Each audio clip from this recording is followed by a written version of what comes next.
अब है कि मेरा रसीद नहीं कटा हुआ है 2000 एक तरह से 10 से यहाँ पर अगर जो है ये कह रहे हैं, लेकिन अगर आपका ज़मीन का रसीद जो है 20 साल से नहीं कट रहा है, 50 साल से नहीं कट रहा है, तो पता आपको क्या करना है। आज से नहीं, बहुत लंबे समय से आप ये कहेंगे मेरा ज़मीन का जो रसीद है ना वो कभी कटा ही नहीं। बहुत लोग ऐसा पूछ रहे होंगे कि आखिर ये ज़मीन का रसीद क्या होता है। मैं आपको बता दूं, अगर आप देखें आपके पास कोई भी प्रॉपर्टी है, जमीन है, तो सरकार जो है जमीन का जो है टैक्स एक तरह से सरकार हर साल आपसे लेती है, यानी आपको जमीन का लगान सरकार को जमा करना होता है।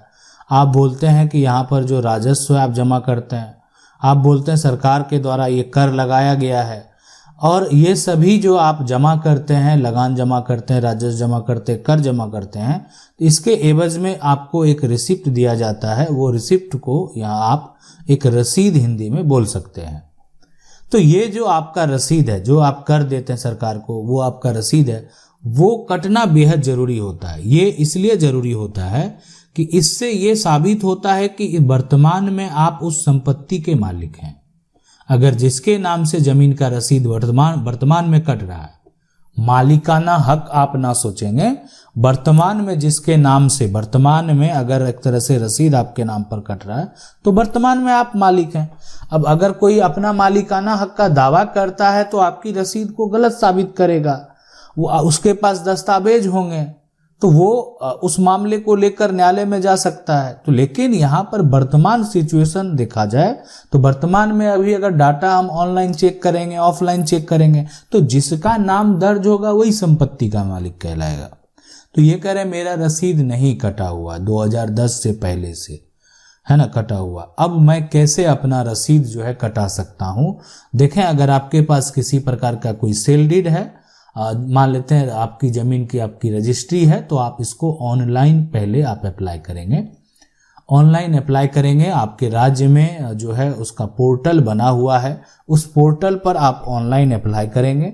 उसके बाद अपना स्टेटस चेक करते रहेंगे। जब आपकी बारी आएगी तो हो सकता है कि या तो आपका म्यूटेशन जो है वो हो जाएगा, है ना, या हो सकता है रिजेक्ट हो जाएगा। अगर रिजेक्ट हो गया तो रिजेक्ट का कारण लिखा जाएगा और उस कारण को समझना है और आपको म्यूटेशन अपील कोर्ट चला जाना है। या हो सकता है कि आपका म्यूटेशन भी हो जाए। तो ये अगर आपका 2010 से रसीद जो है नहीं कटा है तो ये एक कारण हो सकता है। दूसरा कारण ये हो सकता है कि आपका ज़मीन आपने ऑनलाइन पोर्टल पे नहीं डाला होगा और आपके राज्य में ऑफलाइन जो ज़मीन का रसीद है वो कटना बंद हो चुका होगा। तो अब आपको ऑनलाइन अपनी प्रॉपर्टी को चढ़ाना होगा ताकि आप उसका ज़मीन का रसीद जो है आसानी से कटा सकें।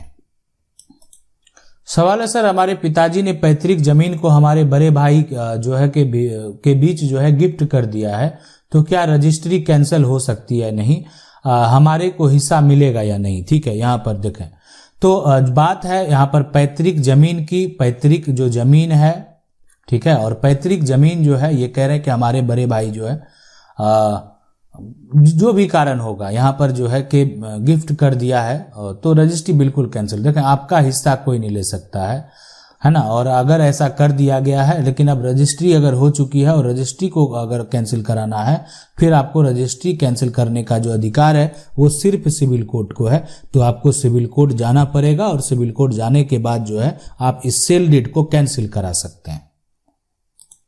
सवाल है सर, हमारी तो जमीन जो है झूठ और यहाँ पर साजिश करके हड़पने की कोशिश की गई है, और यहाँ पर जो है जगह जो है यहाँ पर क्या है, यहाँ पर तपन दरगाह भी पैसे के लिए जो है यहाँ पर बेचा गया है।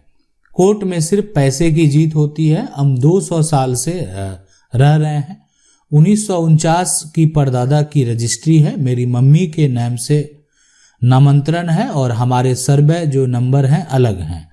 कोर्ट जो है मैंने खुद अपने कागज जो है यहाँ पर किया है, फिर भी कोर्ट ने ये कहा है कि मेरी मम्मी नहीं आई कोर्ट में गवाही देने, इसीलिए हम अपने कागज जो है यहाँ पर देखें। जो भी कारण है बीच हुआ और आपका जो भी है समस्या है, मैं आपको बता दूं जो है कि झूठ की हमेशा जो है विजय होती है। खास करके जो सिविल मामले हैं उसमें ऐसा नहीं होता है, ठीक है ना, ऐसा होता ही नहीं है। और जो खास करके जो सिविल मामले हैं उसमें एक सबसे बड़ा प्रूफ होता है कि ये होता है कि लोगों के पास दस्तावेज हैं, और जिसके पक्ष में दस्तावेज हैं, जिसका एक तरह से वर्तमान में कब्जा है, तो अब अगर आपका जो मामला है जो भी है, आप अगर संपत्ति के मालिक हैं, मान लेते हैं ठीक है आप सिविल कोर्ट से आप हार गए, आप जो है हाई कोर्ट जा सकते हैं, आप सुप्रीम कोर्ट जा सकते हैं। अब बहुत ऐसे मामले हैं, ऐसे बहुत सारे बड़े बड़े मामले हैं जहां पर देखा जाए कि एक सिविल कोर्ट का फैसला अलग है, हाई कोर्ट का फैसला अलग है और सुप्रीम कोर्ट का फैसला अलग है। बहुत सारे मामले ऐसे हैं जहां पर सिविल कोर्ट का जो फैसला है उसको पलट दिया हाई कोर्ट ने, और हाई कोर्ट का जो फैसला आया उसी को सुप्रीम कोर्ट ने भी स्वीकार कर लिया। तो ये यहाँ पर जो देखा जब लड़ाई होती है, हो सकता है कि सिविल कोर्ट में आपका पक्ष जो है उतना मजबूत नहीं हो, सिविल कोर्ट में आपका पक्ष अच्छे तरीके से रखा नहीं गया हो, इसलिए आप केस हार गए हो, ये जो भी समस्या है। लेकिन अगर आप अपने जगह पर सही हैं तो आपकी जीत होगी, और आपको लेकिन एक लड़ाई लड़नी पड़ेगी, खास करके ऐसे मामलों में। सवाल है सर, हमारे जीजा की 2 शादी है, पहली शादी मेरी सिस्टर से हुई और उनसे एक बेटा भी है, फिर दोनों का तलाक हो गया, जीजा ने दूसरी शादी कर ली, दूसरी वाइफ से 3 बेटा और 2 बेटी है सर। जीजा की जमीन उसके बाप के नाम पर है, जीजा 4 भाई है, मगर जीजा अपने हिस्से की पूरी जमीन बेच दिया है अपने भतीजे को। तो सर मेरा भैगना तो यहाँ पर पहली वाइफ से है, अब भैगना अपना हिस्सा कैसे यहाँ पर ले सकता है? Please help me. हम लोग जो है यहाँ पर देखें, सीधी सी बात है, यहाँ पर जो उत्तराधिकार होंगे और वो यहाँ पर जो उनके बेटे हैं, जैसे 3 बेटे हैं 2 बेटी हैं, तो बेटी का तो यहाँ पर जो अलग तरीके से शेयर है, लेकिन जो बेटा 3 है तो और दूसरी वाइफ से जो एक तरह से पहली वाइफ से जो है जो बेटा है वो भी बेटा अगर इनका शेयर होगा। रही बात है वो प्रॉपर्टी अब पिता बेच देता है, मान लेते हैं सारा संपत्ति, तो अगर संपत्ति रहेगा तभी आप कानूनी अधिकार का दावा कर सकते हैं। अब संपत्ति नहीं रहेगा तो आप अपना अधिकार नहीं ले पाएंगे।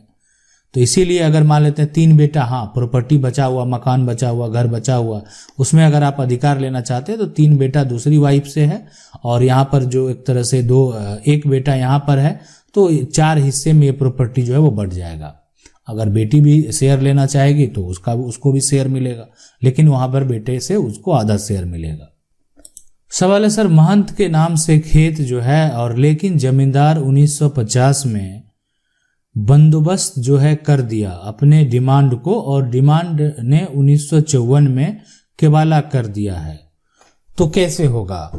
ठीक है, तो यहाँ पर देखें जो डिमांड है 1950 में बंदोबस्त कर दिया, तो बंदोबस्त किस आधार पे किया गया?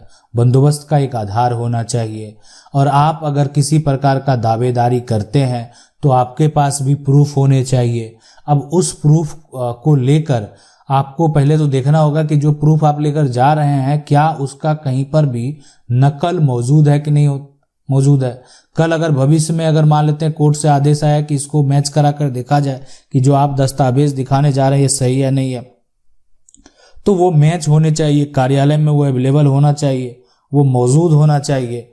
तो इसलिए अगर आपके पास कोई प्रूफ है तो आपकी दावेदारी यानी आप सिविल सूट में जा सकते हैं। अगर आपके पास कोई दावेदारी नहीं है तो फिर जाना आपका व्यर्थ हो सकता है।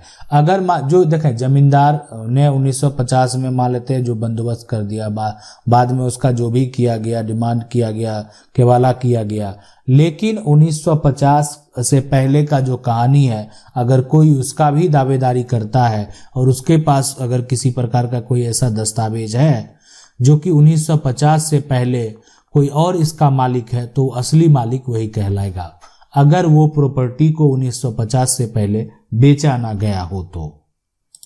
सवाल है, मेरे परदादा ने 2 शादी की 1956 में ही दूसरी पत्नी के नाम पर जमीन रजिस्ट्री हुआ, दूसरे से दूसरी पत्नी का पति लिखवाया, जबकि पहली पत्नी दूसरी पत्नी के बेटे को बराबर हिस्सा है, पति के ही माध्यम से वहां पर बांट दिया गया 1980 में ही।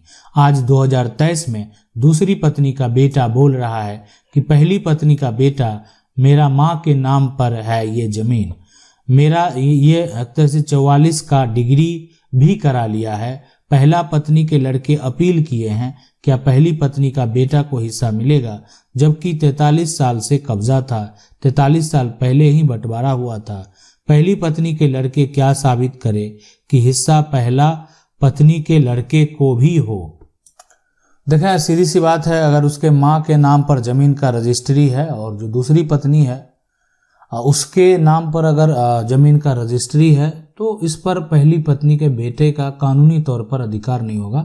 इसीलिए वो जो है जमीन का 44 का डिग्री भी उसके पक्ष में हुआ है। अब किसी के माँ के नाम जमीन है तो उसका जो बेटा है ना, अब आपका माँ कोई और है। अब यहाँ पर रही बात कि आपकी माँ के नाम पर भी अगर कोई जमीन है तो आप अपना दावा पेश कर सकते हैं, दूसरा का कोई अधिकार नहीं होगा वहां पर।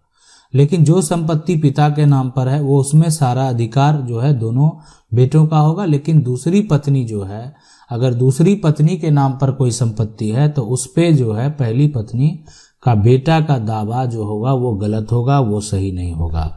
आशा करते हैं वीडियो अच्छा लगा होगा। वीडियो को लाइक जरूर कर दें। चैनल को पहली बार देख रहे हैं सब्सक्राइब करके जो बेल आइकन है उसको जरूर दबा लें। मिलते हैं अगले वीडियो में, तब तक के लिए जय हिंद।